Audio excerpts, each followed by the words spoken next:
CZ Studio and Radio VÉRTÉ presents The Wild Wind by Cory Zimmerman.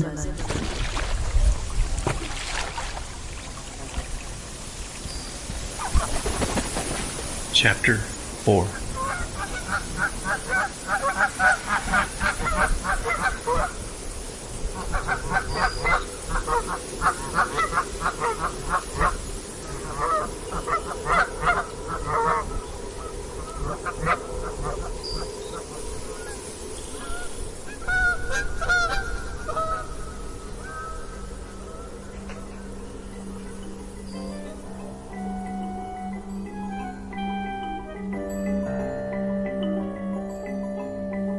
The Bronson Building day room was where the patients could relax by one of the colossal windows, providing a magnificent view of the river valley below.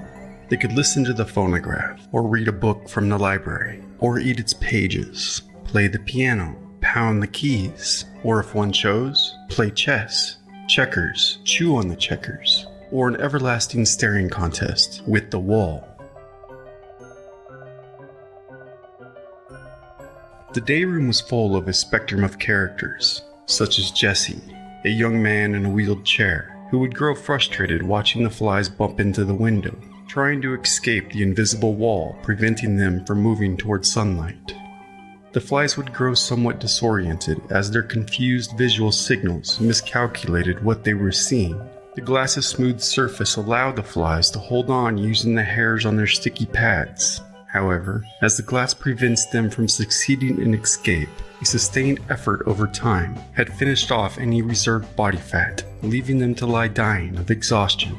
Jesse had watched the flies continually bouncing and buzzing against the glass for so long he was aware of their impending fate. This made him nervous, which caused him to squirm about anxiously in his wheeled chair, until it made the other patients nervous, who would call again and again on a nurse to open the window for the fly to escape.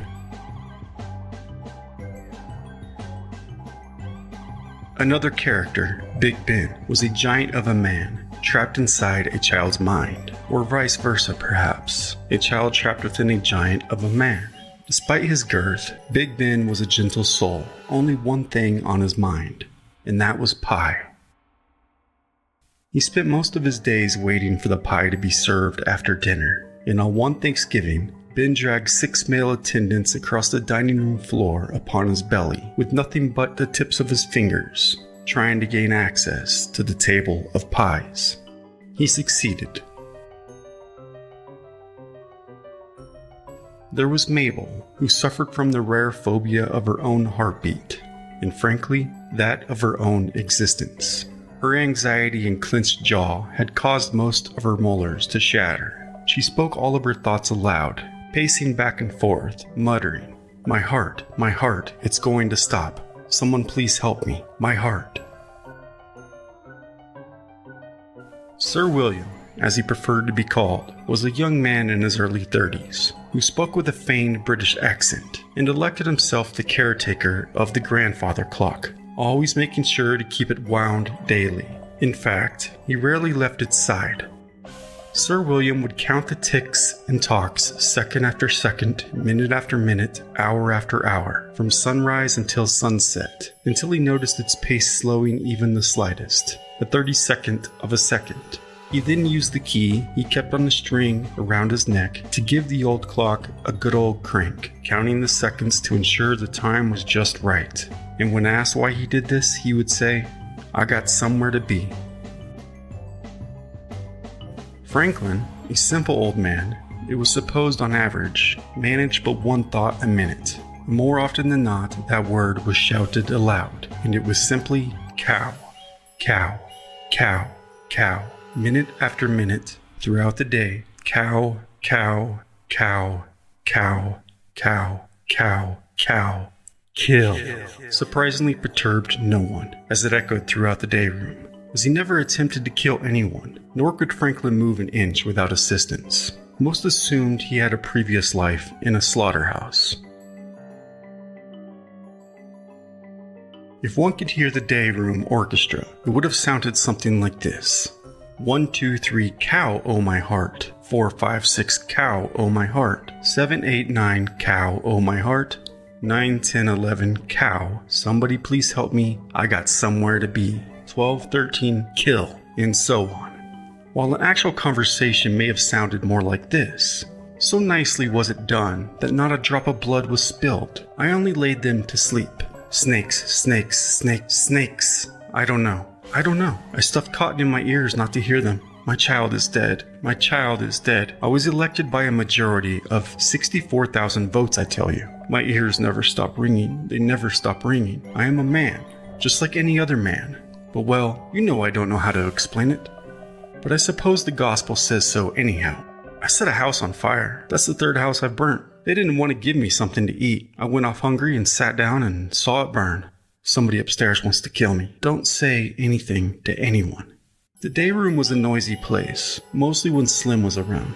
Slim believed everyone looked at him with wonder, as his tales and stories never ceased to amaze nor annoy. He had been a cowboy on the western plains since he was old enough to straddle a bronco and throw a lasso, and was always spoiling for a fight in his youth. When Slim joined the militia the moment he thought there was a chance for active service in the war. He was one of those fellows, always guilty of some escapade. How he managed to get into the army, only a recruiting officer can tell.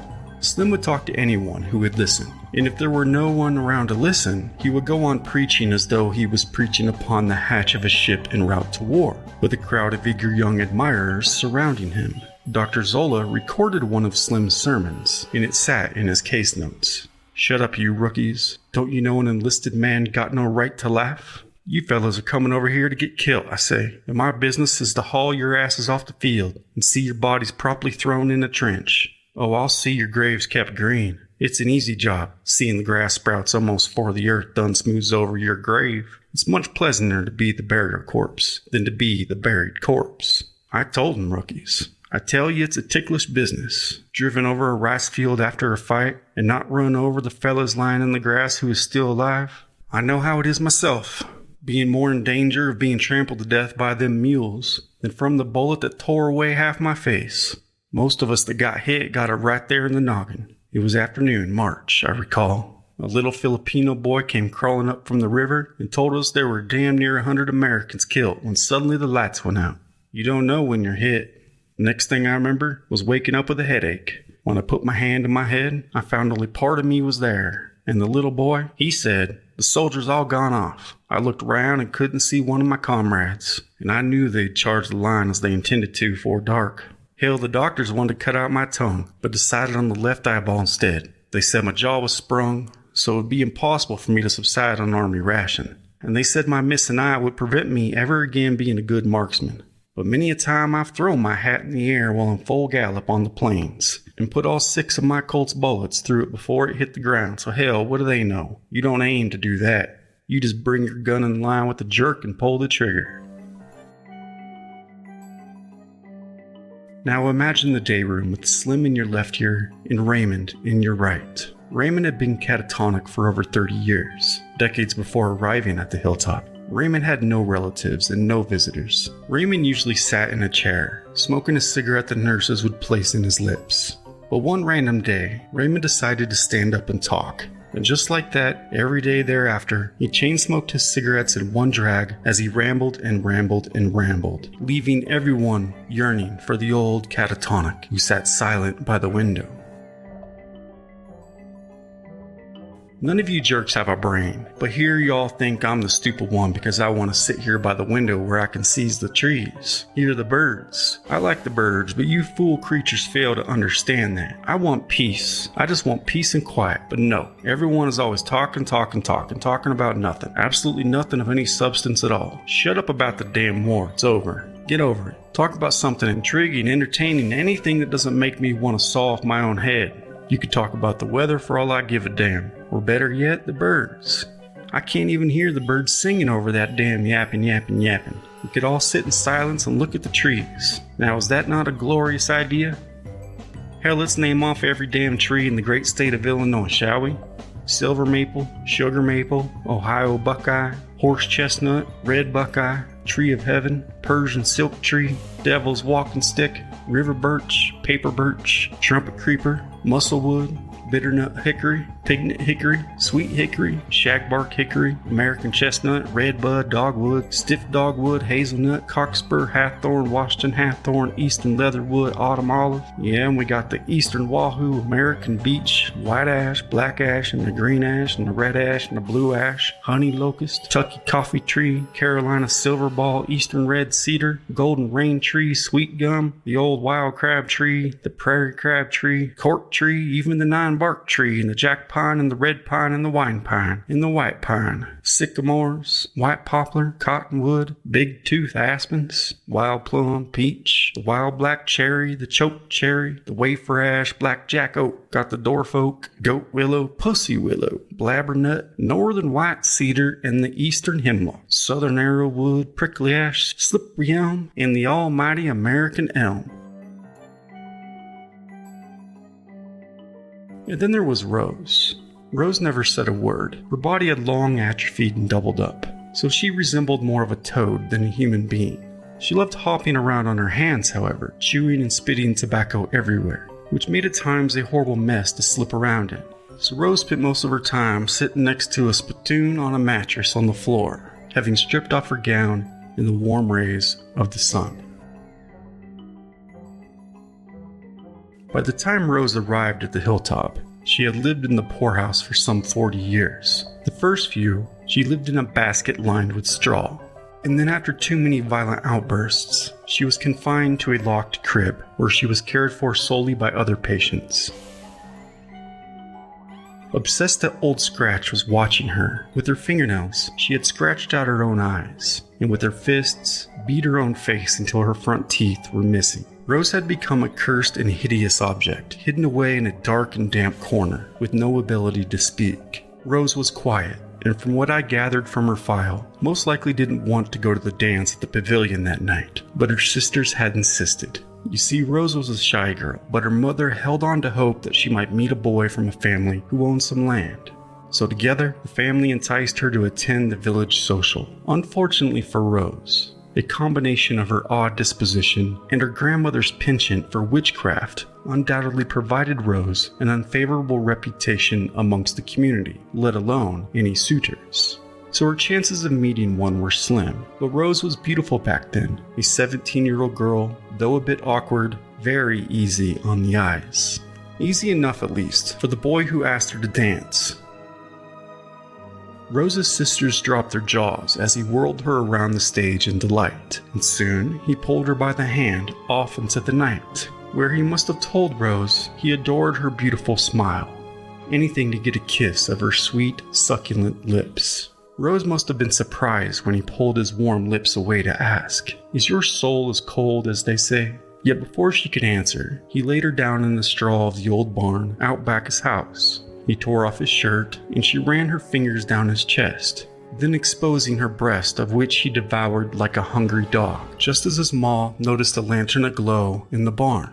The boy squirmed like a worm on top of Rose, unaware his maw had entered with a butcher knife. Rose screamed and covered herself, and crawled back into a corner as a slap came across the boy's face. Profanities flew, and his maw dragged him away by his ear as he made one excuse after another. He didn't even turn back, but his maw did. She stopped right at the barn door, looked Rose deep in the eye, and warned her never to return. Tears rolled down Rose's face as she put on her disheveled dress in the dark and walked home in shame.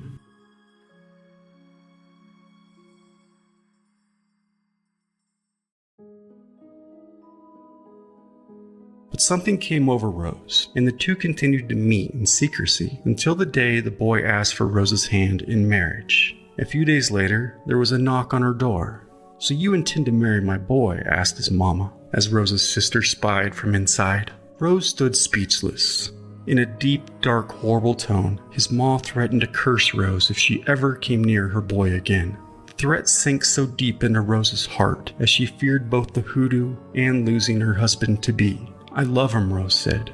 With a shriveled, snarling face, his maw then cursed. "If you ever even think of seeing my boy again, I'll send Old Scratch your way, and he will follow you to your grave. You'll never close your eyes without seeing his face again. Old Scratch, Old Scratch, Old Scratch." Rose fell to her knees in tears, and her sisters came out and stood silent. At sunset, Rose sat alone until midnight in the trees waiting for her love, but this time he never showed. She came again the following night, waited in the dark as she chewed off her nails. On the third night, she wept until she thought she heard something calling out his name, relieved to see him again. But a shadow crossed the corner of her eye, and it was then she spoke his name, Old Scratch. Rose jumped to her feet and ran all the way home. Startled, her sisters found her jumping on her bed, laughing hysterically. They told their mama Rose was spinning around on the floor, on her head like a top, repeating again and again, Old Scratch, Old Scratch, Old Scratch. Rose's disturbing behavior went on for days until it drove her ma to her wit's end, and she grabbed the shotgun and unloaded it from the front porch into the sky, screaming for Old Scratch to go on and get now. Nonetheless, a week later, Rose was sent off to the poorhouse.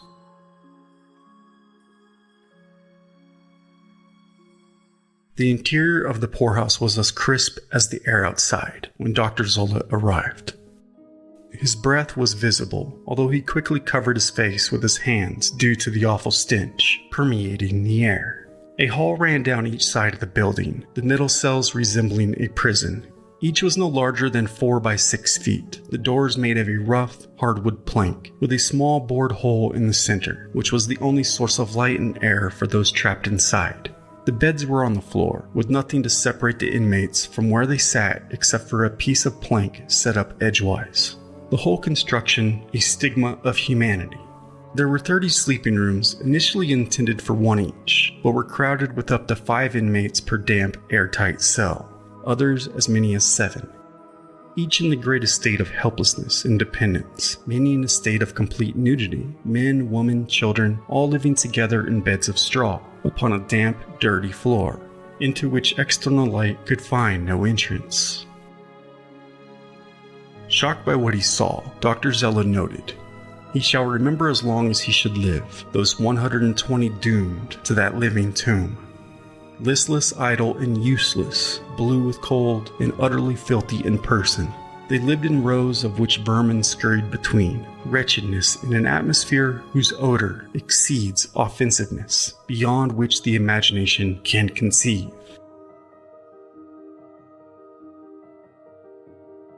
A filthy naked woman curled up in a corner in a nest of straw screamed at the doctor, "There's the son of a bitch that did me wrong. There's the son of a bitch that did me wrong." He then found another man who had been in a straitjacket for 6 weeks, and a woman who had been fastened to a bed for days. Yet she had the reasoning enough to plead, "Please get me out of this. I need to see the doctor, please." He entered a dark room into which those deemed the lamest patients had been kept, where he discovered, chained to a wall by his ankle, a crippled teenage boy weighing no more than 100 pounds. Having limbs about the thickness of a man's wrist, but bent and twisted. As Dr. Zola attempted to comfort the boy, he heard a rustling from the shadows, and as he looked in the back corner of the room, he barely spotted in the darkness a padlocked Utica crib. This is where he first found her, in that crib, covered partially by a canvas tarp, curled up inside of it, withered, gargoyle-like, crouched, a living mummy. Skinny beyond any human comprehension, but impossibly alive. She was completely naked and filthy, her eyes missing, the sockets dark and bruised and empty. She was in constant motion, black and blue from head to toe. She laid in her own bed of straw, covered in her own feces. Horribly deformed, her knees almost touched her chin, as little mice and other vermin had nested at her side. He reached through the cage and touched her on the shoulder, and she jumped, making an inhuman sound. "My darling, everything's going to be okay now. I am here to help you."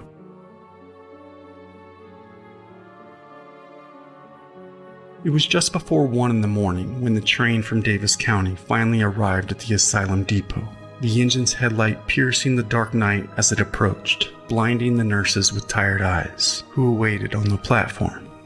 They covered their ears as the whistle blew, and steam rose from the brakes of the screeching wheels, in the chill of the winter air. Exhausted, everyone did their best to organize the entirety of the Davis poorhouse insane who stumbled off the train, yawning and rubbing their eyes, in poor and dismal condition as the nurses ran to their assistance. A large and heavy clothes basket assumed to contain all the effects of the newly arrived patients required 2 male attendants to carry. As they carefully carried the basket up the long staircase that stretched up the hilltop, about halfway, the basket began to move, and when the mound of laundry began to shake, they each froze and looked at each other with the same look of shock as they dropped the basket and backed away. And with the ghastly sight of a filthy old skeleton sat up with a toothless shriek, eye sockets as dark as the night, hissing and clawing, they each fell back on their bottoms with a scream of terror, in a tale to be told for decades forth.